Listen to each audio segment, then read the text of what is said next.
Assalamualaikum warahmatullahi wabarakatuh. Perkenalkan, saya Faisal dari kelas Hukum C, Fakultas Hukum Universitas Muhammadiyah Malang.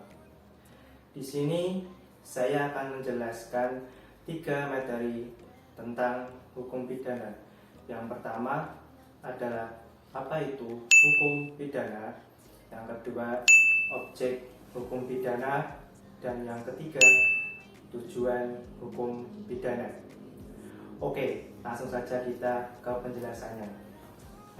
Pengertian dari hukum pidana atau boleh dikatakan hukum pidana didefinisikan sebagai aturan hukum dari suatu negara yang berdaulat yang berisi perbuatan yang dilarang atau diperintahkan disertai dengan ancaman pidana bagi siapa yang melanggar atau tidak mematuhi, kemudian kapan dan dalam hal apapun pidana itu dapat dijatuhkan, serta bagaimana pelaksanaan pidana tersebut yang dipaksakan oleh negara. Berdasarkan definisi dari pengertian hukum pidana tadi, boleh dikatakan bahwa ini hukum pidana dalam pengertian yang luas, meliputi hukum pidana material maupun hukum pidana formil.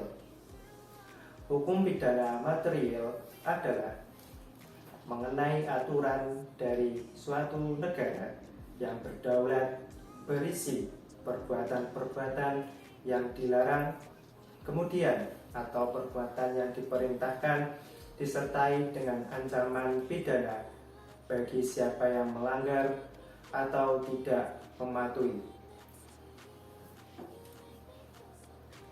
Sedangkan hukum pidana formil adalah kapan dan dalam hal apa pidana itu dijatuhkan, serta bagaimana pelaksanaan pidana itu yang keberlakuannya dipaksakan oleh negara.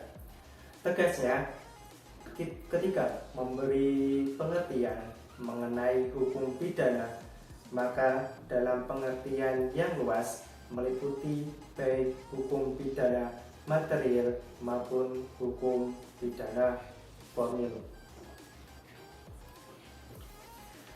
Hal ini berbeda dengan percakapan kita sehari-hari. Ketika kita berbicara mengenai hukum pidana, maka sesungguhnya yang dimasukkan di sini adalah hukum pidana dalam arti sempit, atau hukum pidana material. Sebab ketika kita akan berbicara mengenai hukum pidana formil dalam percakapan sehari-hari, biasanya disebut dengan istilah hukum acara pidana. Yang kedua, objek dari hukum pidana adalah hukum pidana positif yang berlaku di suatu negara. Karena kita berbicara dalam konteks negara Republik Indonesia, maka objek hukum pidana adalah hukum pidana positif yang berlaku di negara Indonesia. Terakhir, yang ketiga, tujuan hukum pidana adalah mewujudkan masyarakat yang aman, yang taat hukum, dan agar masyarakat tidak berbuat sesuka hati atau semena-mena. Sekian penjelasan dari 3 materi tadi. Mohon maaf jika banyak kekurangan. Wassalamualaikum warahmatullahi wabarakatuh.